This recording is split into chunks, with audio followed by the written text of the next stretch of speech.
What's up, guys? Welcome back to the channel. As always, I'm your co-host Donovan Quick, and we're going to go right into the schedule release. I'm going to tell you about the preseason games that no one cares about, and then we're going to go into the regular season games, talk to you about matchups, and then who we got to beat, the biggest matchups there, and then etc. etc. We'll get into it.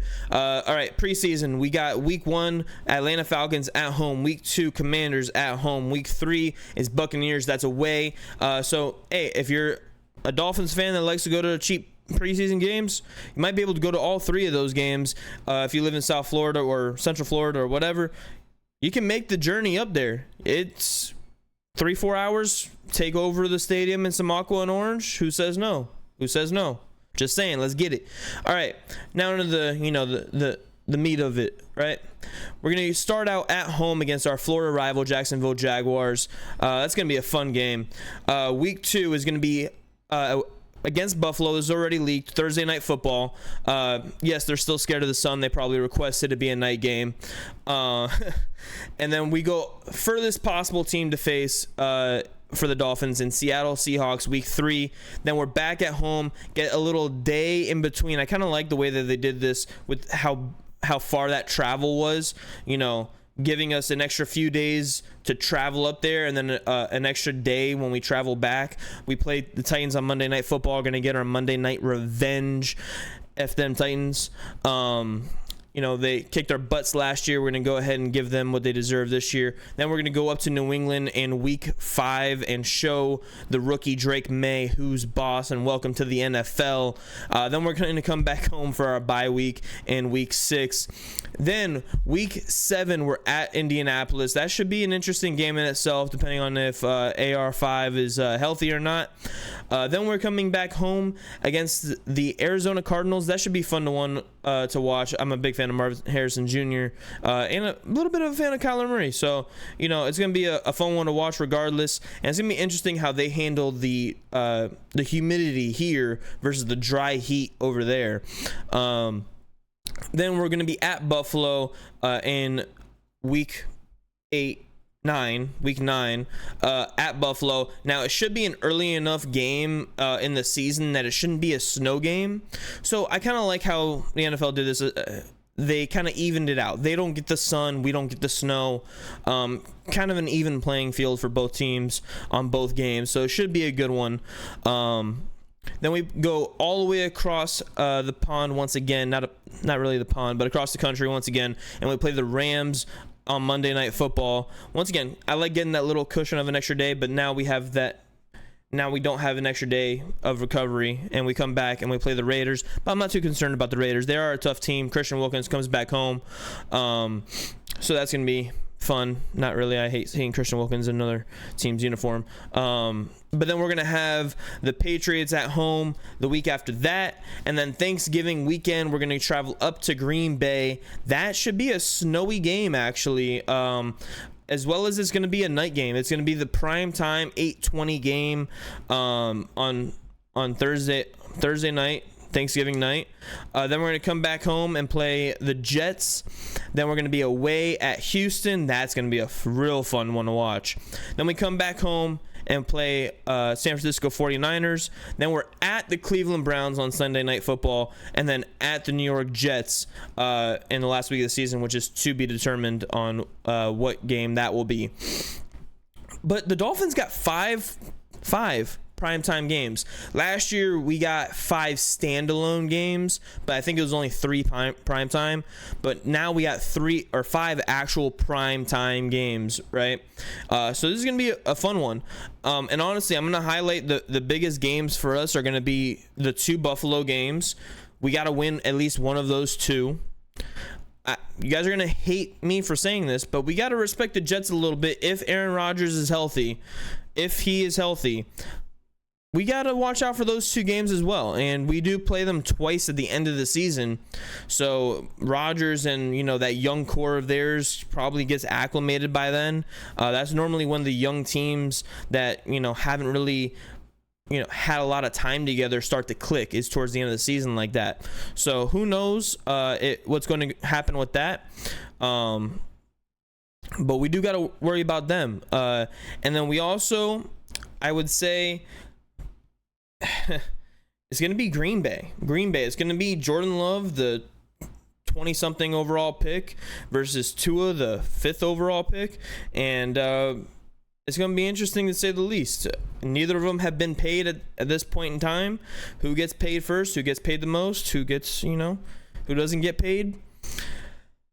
And then Houston, this little stretch here at the end of the season is absolutely brutal. So we start out the season with 3 out of 4 home games, 2 of them being prime time. So, takes away from our kind of like our Sun advantage, but it is what it is. I kind of like the primetime games, the feeling, the vibes, just a whole lot better because the fans are just going the entire time and not worn out halfway through. But then you have just the end of the season is so brutal, bro. You end the season with Thanksgiving. You have Green Bay at Green Bay. Then you play New York at home. Then you're away at Houston. Houston's no joke. They won a playoff game last year, and they're probably better this year. Then you're at home against San Francisco. They were just in the Super Bowl. Then you're away at Cleveland, and if Deshaun Watson decides to be good again, that's a scary team. Like, they were a scary team going to the playoffs last year with Joe Flacco, that is like 45 years old. I don't know how old he is, but he's old. And then we finish at New York once again, and that Jets crowd, they've been miserable for a long time. But if you saw on Monday Night Football last year when they, Rodgers came out holding the American flag, that stadium was rocking. So it has the ability, they have the fans to rock that stadium. It's just that they haven't had anything to rock it for in a long time. So if that's for a competitive game, for a playoff spot, that's interesting to me. Now, what this schedule does tell me with the Dolphins and the Jets playing the last week of the season is that they think it's more than probable that the Bills win this division and that the Jets and Dolphins are fighting for a playoff spot, because the way that they always won it is that they want the last game of the season to mean something one way or another. They want it to have severe playoff implications. That is their goal in making the schedule every single year.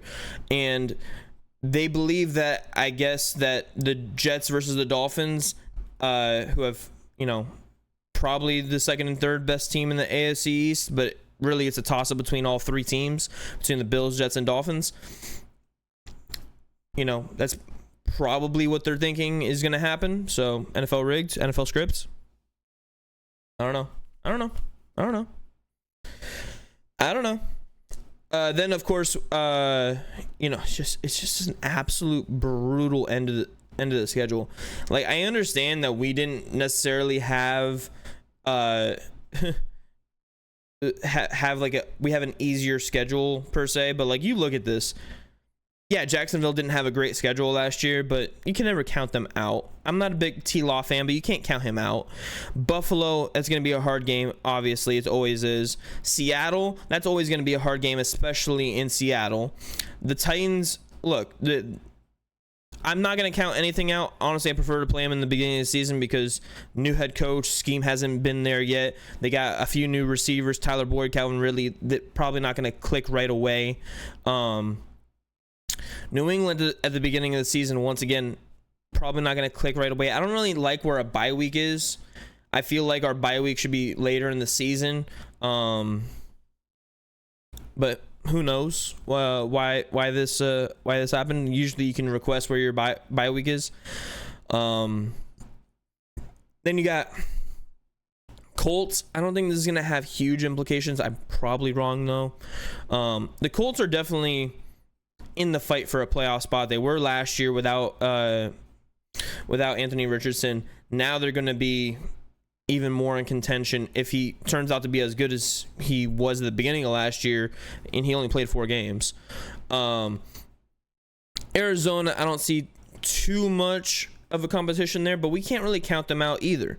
Like Arizona, they have Kyler Murray, they have Marvin Harrison Jr., Michael Wilson is pretty good himself. Trey McBride is a top 3 tight end in the league.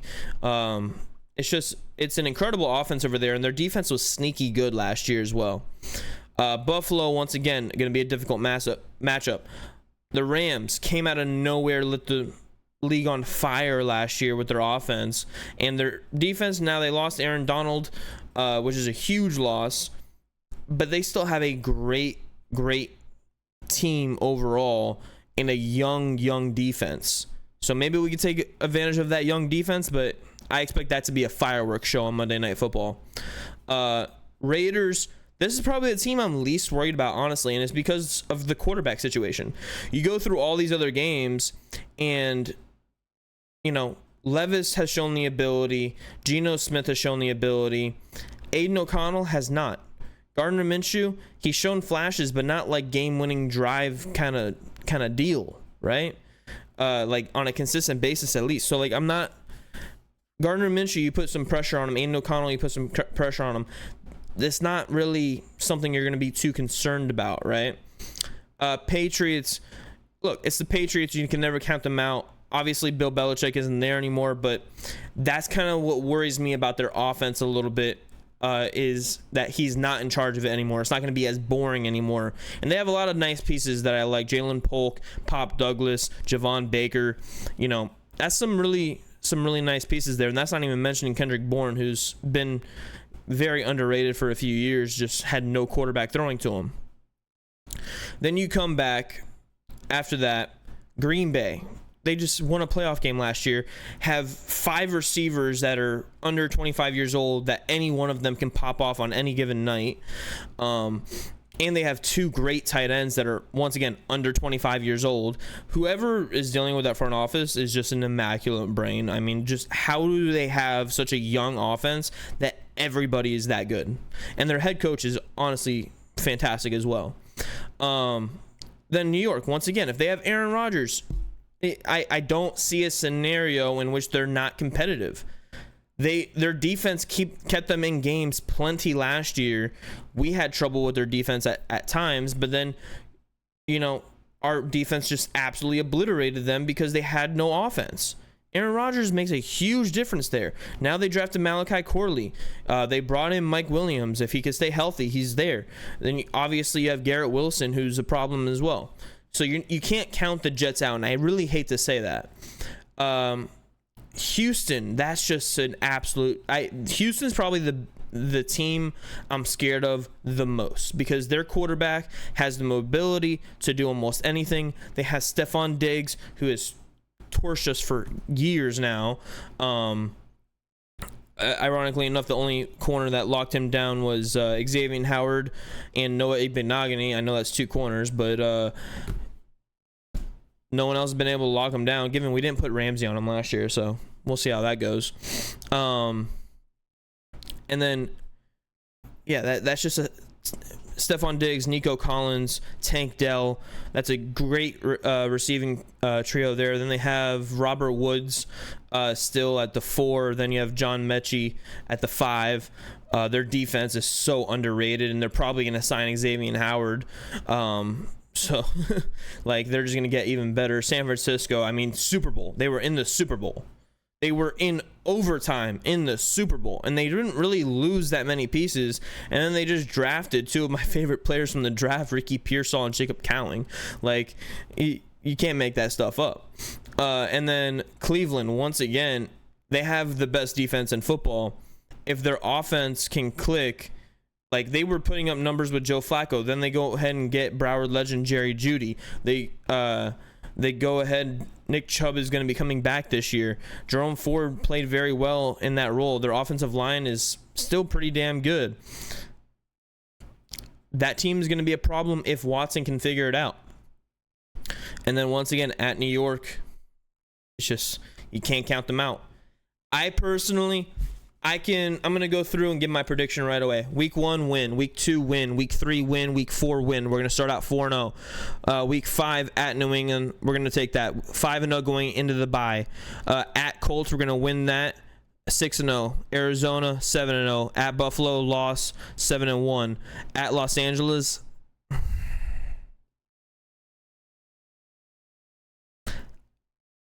I'm going to give this the win there. So, what's that? 8-1. Raiders win 9-1. Patriots 10-1. Green Bay at Green Bay. I think it's gonna be snowing, so I'm gonna give this a loss. 10-2. I think we're going to split with New York. And I really hate to say we're splitting with them because I'm going to take us at home. And then I'm going to take them away. So this is going to be 10-2 at Houston. That's a loss. 10-3. Home against San Francisco.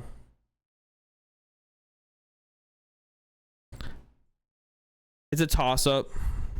Depends on how hot it is. If it's cold, I don't think so. If it's hot, I think so. And I just don't think it's going to be hot. So I'm going to give us the loss there. At Cleveland, I think we're going to win. And then a loss at New York. So what is that again?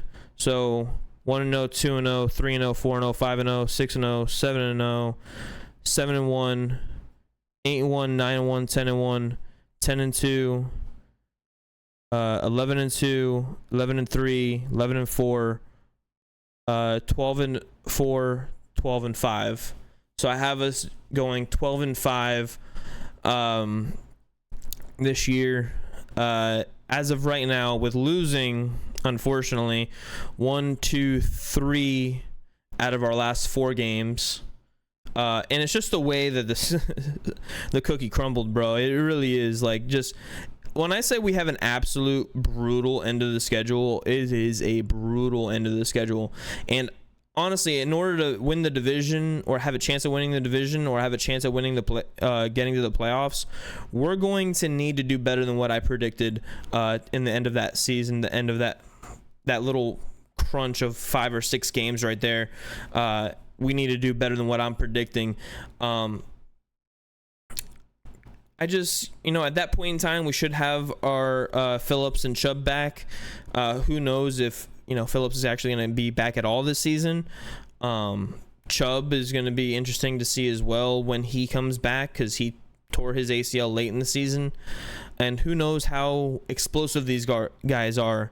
That's going to make a huge difference for our defense. And right now, I just don't have the confidence enough in our defense to be able to predict wins in these scenarios here. But yeah, that's what I got for y'all today. Let me know what you guys think about the schedule in the comments below. What do you think our record is going to be?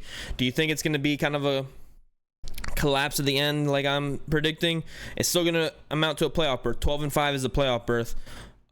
It's still up there with the 1, 2, 3 seeds as far as that goes, but not a good look going into the playoffs, losing all that momentum that you just built up throughout the beginning of the season. Let me know what you guys think in the comments below. Deuces.